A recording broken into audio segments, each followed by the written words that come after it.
April 14th, 1943, near Kasserine Pass, Tunisia. The dust hangs low over the shattered hillside, clinging to the heat like a second skin. A cold wind pushes smoke across the rocks, carrying the sharp smell of burned oil and cordite. Lieutenant Karl Weiss, 24 years old, grips his Carboner 98K with hands that won't stop trembling. His uniform is torn at the shoulder. His unit, what's left of it, is pinned down, surrounded, and silent. Then it happens. A white cloth rises from behind a rock. Another follows. Someone shouts in English. The firing stops. Not all at once, but hesitantly, like a door closing slowly. Weiss looks to his right. His sergeant nods once. There is no speech, no debate. The war, at least for them, is over. As they stand, hands raised, Weiss's mind races, not with relief, but fear. He has been told exactly what comes next. Since basic training, since the earliest days of the war, German soldiers have been warned of Allied captivity, especially American captivity. The propaganda films were explicit. Smiling announcers spoke of torture, starvation, beatings, humiliation. American guards were portrayed as sadistic, undisciplined, vengeful. Prison camps were described as open-air graves where German soldiers were slowly erased. Weiss expects rifle butts. He expects to be stripped, shouted at, maybe shot where he stands. Instead, an American corporal steps forward. He is young, barely older than Weiss. His uniform is dusty but clean. He gestures calmly, motions them to walk. No blows, no screaming, no insults. Weiss notices something strange. The American is chewing gum. The column of prisoners moves slowly down the slope. A medic breaks from the American line and kneels beside a wounded German soldier without hesitation. Bandages are opened. Water is offered. Weiss watches in disbelief as the medic works methodically, professionally, no different than he would for an American casualty. This is not how it was supposed to begin. 2 weeks later, Weiss is standing on the deck of a transport ship in the Atlantic. The sea stretches endlessly in all directions. The air is cold. He wears the same uniform, now cleaned and patched. He has eaten regularly. He has not been interrogated beyond basic questions. No beatings, no threats. Still, he assumes this calm is temporary. The ship docks in Norfolk, Virginia under heavy guard. Weiss braces himself as the gangplank drops. He expects shouting, cameras, angry crowds. Instead, dock workers glance over, mildly curious, then return to their work. A woman pushes a cart of sandwiches past the convoy without stopping. The prisoners are loaded onto trains, real passenger trains with seats and windows. Weiss sits stiffly, waiting for something to go wrong. The train begins to move. Hours pass, then days. When the doors finally open, the sign reads, Camp Perry, Ohio. Barbed wire fences stretch across the flat landscape, but they are neat, orderly. Guard towers stand at regular intervals. American soldiers watch, rifles slung casually, not raised. The camp itself looks less like a punishment site and more like a military base. Inside the processing building, Weiss is registered. His name is recorded, his rank noted. Personal belongings are cataloged, not confiscated, just stored. He is issued a bunk assignment and led to a wooden barracks. Inside, the room smells of soap and fresh lumber. There are beds, mattresses, blankets. Weiss sits down slowly, as if afraid the scene might collapse if he moves too quickly. Around him, other German prisoners exchange confused glances. No one speaks at first. Years of indoctrination don't evaporate easily. Dinner comes an hour later. Stew, bread, coffee, real coffee. Weiss lifts the cup, smells it, hesitates, then drinks. The warmth spreads through him, unfamiliar and deeply unsettling. He eats cautiously at first, expecting guards to interrupt, to mock them. They don't. The Americans stand back, talking among themselves. That night, Weiss lies awake, staring at the ceiling. The silence is the strangest part. No screams, no threats, no propaganda speeches. Just the sound of wind outside the barracks and the distant footsteps of a guard making his rounds. For the first time since the war began, Weiss feels something he doesn't recognize. Not hope. Doubt. If the Americans lied about nothing, if this is real, then what else was he told that wasn't true? The question lingers in the dark, heavy, and unavoidable, and it will not let him sleep. Morning arrives not with shouting, but with a bell. Karl Weiss sits up instantly, heart racing, expecting punishment for oversleeping. Instead, sunlight pours through the narrow windows of the barracks. The air is cool. Outside, birdsong carries over the flat Ohio fields. An impossible sound for a prisoner of war, so far from any front line. The bell rings again. Calm, measured. Men rise from their bunks in silence, boots thudding softly on the wooden floor. Weiss follows the others outside, still waiting for the moment when order turns into cruelty. It never does. A guard stands near the barracks, clipboard in hand, nodding as prisoners form loose ranks. No barking. No rifle raised. Breakfast is served in a mess hall larger than any Weiss has seen since leaving Germany. Eggs, oatmeal, bread, coffee again. Some prisoners stare openly now, no longer hiding their disbelief. Others eat quickly, suspicious, as if the food might be taken away at any moment. Weiss notices the guards eating the same meal. Not better, not worse. The same. After breakfast, the camp commander appears. Lieutenant Colonel James R.C. Thompson, United States Army. He speaks slowly, deliberately, allowing a German-speaking interpreter to repeat every sentence. "You are prisoners of war under the Geneva Convention," the interpreter says. "You will be treated accordingly." Thompson outlines the rules. Work details are voluntary but paid. Discipline will be enforced, but abuse will not be tolerated. Medical care will be provided. Mail will be allowed. Religious services will be organized. The words strike Weiss harder than any blow could have. Mail. Religious services. Paid work. None of this matches the images burned into his mind. Emaciated Germans behind wire, beaten for sport by their captors. He watches faces around him, seeing the same confusion reflected again and again. The days settle into routine. Roll call, meals, work assignments. Weiss volunteers for a farm labor detail. He is issued gloves and tools, then driven beyond the wire to nearby fields under guard. The farmer, an older American with dirt-stained hands, barely acknowledges the armed escort. He looks at Weiss and the others and simply says, "You boys know how to work?" They do. They work under the sun, shoulders aching, hands blistering. At midday, the farmer's wife brings water. Sometimes sandwiches. She does not speak to them, but she does not look away either. Weiss feels exposed, not hated, not feared, but seen as something human. At the end of the day, the guards count them carefully and return them to camp. Weiss expects punishment for leaving the wire, for breathing free air. Instead, he is paid canteen vouchers that can be exchanged for toiletries, extra food, even writing paper. That night, Weiss writes his first letter home. He hesitates over every word. How does one explain that captivity feels normal? He chooses safety. He writes that he is alive, healthy, and treated according to international law. He avoids describing the food, the work, the quiet dignity of the place. He fears the letter will be censored, or worse, that it will never arrive. It does. Weeks later, he receives a reply from his mother. The handwriting trembles across the page.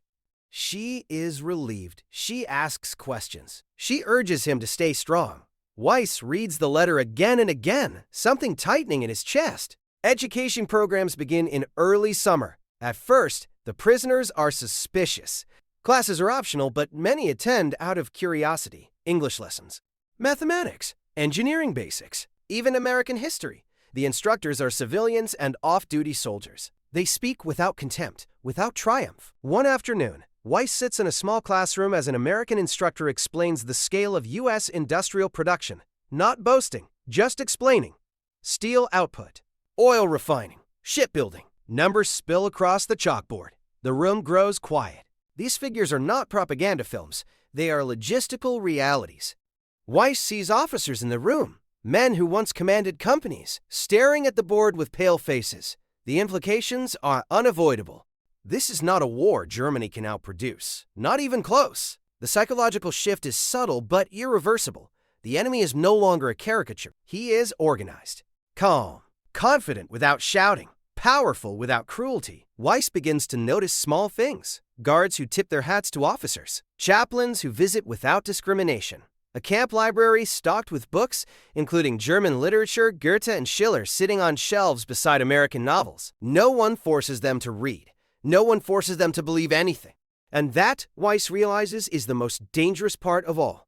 Because without chains, without beatings, without fear to cling to, the lies he was raised on begin to collapse under their own weight. At night, the barracks are no longer silent with dread. They are quiet with thought.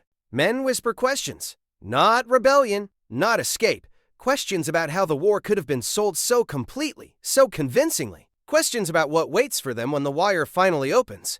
Weiss lies awake again, staring at the ceiling. But this time, the doubt has grown teeth, and it is tearing through everything he once believed. By autumn of 1943, the camp had changed, but not in appearance. The fences still stand. The guard towers remain. Roll call is still taken every morning with quiet precision. What has shifted is internal, invisible, psychological. Carl Weiss notices it first during a news briefing. Once a week, prisoners are allowed to attend a voluntary screening in the camp hall. The films are not loud propaganda reels. There are no American flags filling the screen, no triumphant narrators. Instead, the footage is clinical. Captured battlefield film, industrial output, war correspondents reporting matter-of-factly from Europe. One reel shows American shipyards, Liberty ships sliding into the water one after another. Not days apart, not weeks, hours. No commentary exaggerates the images. No one tells the prisoners what to think. They are simply shown reality. The room is silent. Weiss feels it again, that tightening in his chest. Not fear, something colder. Recognition. He remembers lectures back in Germany, officers insisting American industry was inefficient, corrupted by unions and laziness. Watching the screen now, that belief feels childish, dangerous. After the screening, no guard speaks. No officer lectures them. The prisoners walk back to their barracks on their own. That night, the conversations begin. Not loudly, not emotionally. Quiet, measured discussions between men trained to analyze terrain and logistics. Engineers sketch ship hulls and notebooks. Artillery officers talk numbers, shell production, fuel consumption, replacement rates. The conclusion is never spoken aloud. It doesn't need to be. The re-education program expands slowly. Again, nothing is mandatory. Pamphlets appear in the library. Translated German newspapers, international reports, neutral analyses of the war. Prisoners can read them or ignore them. Many ignore them at first. Pride is hard to surrender. Weiss does not. He sits at a wooden table late into the evening, reading about Stalingrad, then Kursk. The casualty figures are worse than anything he had heard through official channels. The explanations are clear, strategic. Unemotional, no demonization, just cause and effect. He feels anger rise, not toward the Americans, but inward. At the voices that promised victory while feeding them fragments of truth, at the certainty that now feels like manipulation. One afternoon, Weiss is assigned to a camp maintenance detail. He works alongside an American sergeant, Thomas Miller, a man in his early 30s with tired eyes and a calm voice. They speak cautiously at first, simple phrases, broken English and German. Eventually, Miller gestures toward Weiss's collar tabs. "You were an officer," he says. Weiss nods. Miller thinks for a moment. "Different war than you expected." Weiss hesitates. "Then answer honestly, yes." Miller nods, as if that is enough. They work in silence after that. No interrogation, no debate. Just two men fixing a fence together. That restraint, never pushing, never demanding, does more damage to Weiss's old beliefs than any argument could. By early 1944, rumors reach the camp. The Allies have landed in Italy. Rome has fallen. Bombing raids over Germany intensify. Prisoners receive letters from home describing shortages, destroyed neighborhoods, exhausted civilians. The contrast is unbearable. Inside the camp, food remains steady. Medical care improves. Red Cross inspections confirm conditions. Prisoners are allowed to organize musical performances, lectures, even theater. Weiss attends one reluctantly. A German POW orchestra plays Beethoven in a wooden hall in rural Ohio. The absurdity almost breaks him. During intermission, Weiss steps outside. The night air is cold. He looks up at the sky, imagining his hometown under bombs, his family huddled in basements. The war feels distant and immediate at the same time. For the first time, he understands something essential. The Americans are not trying to humiliate them. They are waiting for the truth to work on its own. In late summer, a group of prisoners is transferred to another camp farther west. Weiss remains behind. Before they leave, an older major pulls him aside. "Do you know why this works?" the major asks quietly. Weiss shakes his head. "Because they don't need us to agree with them," the man says. "They only need us to see." That night, Weiss dreams of Germany, not as a battlefield, but as it was before the war. Streets, cafes, his mother's kitchen. He wakes with his heart pounding, grief mixing with clarity. He is still a prisoner, but he is no longer captive in the way he once was. The indoctrination that shaped him did not collapse in a single moment. It eroded, meal by meal, conversation by conversation, number by number on a chalkboard. And Weiss understands now why the camp is calm, because violence is unnecessary. Truth is doing the work instead. By the winter of 1944, time itself became the enemy. Karl Weiss marks days not by battles or marches, but by snowfall and thaw, by letters received and unanswered. The war presses in from afar, news filtering through newspapers, radio summaries, and whispered updates from newly arrived prisoners. The Western Front is moving. The Red Army is advancing from the east. Germany is being squeezed, slowly, methodically. Inside the camp, nothing changes on the surface. The guards rotate shifts, the food remains steady. Work details continue. But among the prisoners, the waiting grows heavy. The certainty of defeat no longer feels theoretical. It is mathematical. Weiss notices how the conversations have shifted. There is less talk of victory, less speculation about miracle weapons. Instead, men discuss reconstruction, survival, what Germany will look like after everything stops burning. Some refuse to accept it. A small group isolates itself at the far end of the barracks. They refuse education programs, refuse newspapers, refuse discussion.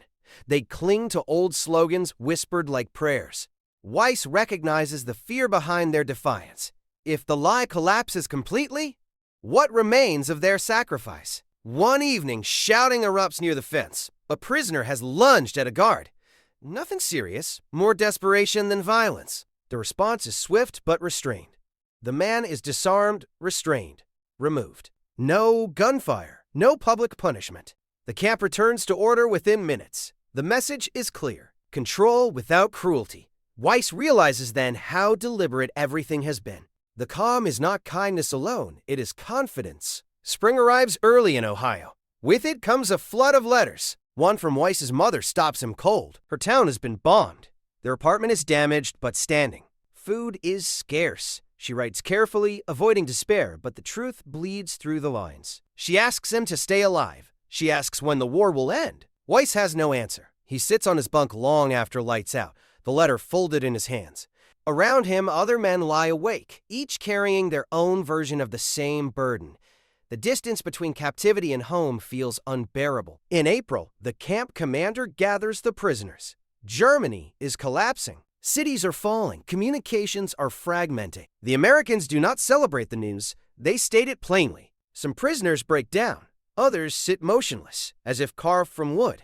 Weiss feels hollow. He had imagined this moment for years. Victory or death, glory or annihilation. Instead, defeat arrives quietly, like a door closing in another room. On May 8, 1945, the bell rang again, but this time it rings differently. The interpreter's voice trembles as he speaks. Germany has surrendered. The war in Europe is over. For a moment, no one reacts. Then the sounds begin. Quiet sobs, sharp breaths, the creak of benches as men sit heavily. Some pray. Some stare at the floor. A few smile faintly, relief overwhelming grief. Weiss feels neither joy nor despair. He feels clarity. Everything that was stripped away, the slogans, the certainty, the manufactured hatred, has left behind something stark and unavoidable. Responsibility. That night, there are no celebrations. The guards maintain their routine. The prisoners return to their barracks. Outside, the American flag moves gently in the breeze. No one forces Weiss to look at it. He does anyway. Weeks later, preparations for repatriation begin. Medical exams, paperwork, interviews. Weiss learns he will not return immediately. Germany is shattered. Infrastructure is gone. Occupation zones are being established. The wait will continue, but it is different now. The camp no longer feels like a holding pen. It feels like a threshold. Weiss spends his final months teaching English to new arrivals, men younger than he was when he surrendered. They ask the same questions he once asked. He answers carefully, honestly. When the day finally comes, Weiss stands at the fence with his packed kit. A guard, Sergeant Miller, shakes his hand. Good luck, Miller says simply. Weiss nods. Thank you. No salute, no ceremony. Just two men acknowledging the end of something terrible. As the bus pulls away, Weiss looks back at the camp one last time. It was never the nightmare he was promised. And that realization, more than captivity itself, will follow him for the rest of his life. The journey back across the Atlantic feels longer than the one that brought Carl Weiss to America. The ship is quieter this time. No guards with rifles. No tension hanging in the air. Just men staring at the horizon, each carrying a private reckoning. Germany waits somewhere beyond the water, but no one knows what shape it will take. When Weiss finally steps onto European soil in late 1946, the war already feels distant and unbearably close. Cities are hollowed out, streets are lined with rubble and silence. Faces look older than their years. Hunger is everywhere. Weiss moves through the wreckage with the strange dislocation of someone returning from another world. And in a way, he is. He finds his mother alive, weaker, thinner, but alive. They embrace without words. There is no celebration. Only relief. In the weeks that follow, Weiss notices something unsettling. He is different. Neighbors speak bitterly of the enemy, of American brutality, of atrocities whispered and exaggerated, reshaped into comforting myths. Weiss listens. He does not argue at first. He remembers how deeply those stories once owned him. But when pressed, he speaks quietly. He tells them about the camps, about the meals, the work, the education, the restraint. He tells them about guards who enforced rules without hatred, about a system that defeated him without needing to break him. Some listen, others turn away. Truth, he learns, is not always welcomed, especially when it dismantles excuses. Years pass. Weiss builds a life from the ruins. He is married. He works as an engineer, applying lessons learned not from ideology but from observation. He avoids politics. He avoids slogans. He teaches his children questions instead of answers. Every so often, a letter arrives from America. Short, polite, friendly, from Sergeant Miller. They never speak of the war in detail. They don't need to. The shared understanding sits between the lines. Decades later, Weiss visits a small museum exhibit on World War II. Photographs of POW camps line the walls. American camps, German camps, Soviet camps. The contrast is unmistakable.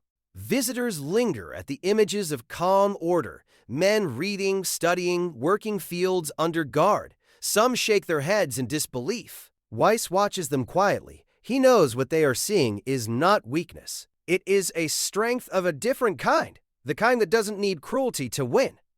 The calm of American prison camps did not erase guilt. It did not absolve responsibility. It did something far more powerful. It removed the lie. For thousands of German prisoners, captivity became the moment when the war finally made sense, not as a clash of heroes and villains, but as a collision between systems, values, and truths. And for Carl Weiss, the most unsettling realization of all was this: the enemy he had been taught to fear never needed to become what he was told they were. They let reality speak, and reality, patiently and without violence, dismantled everything he once believed.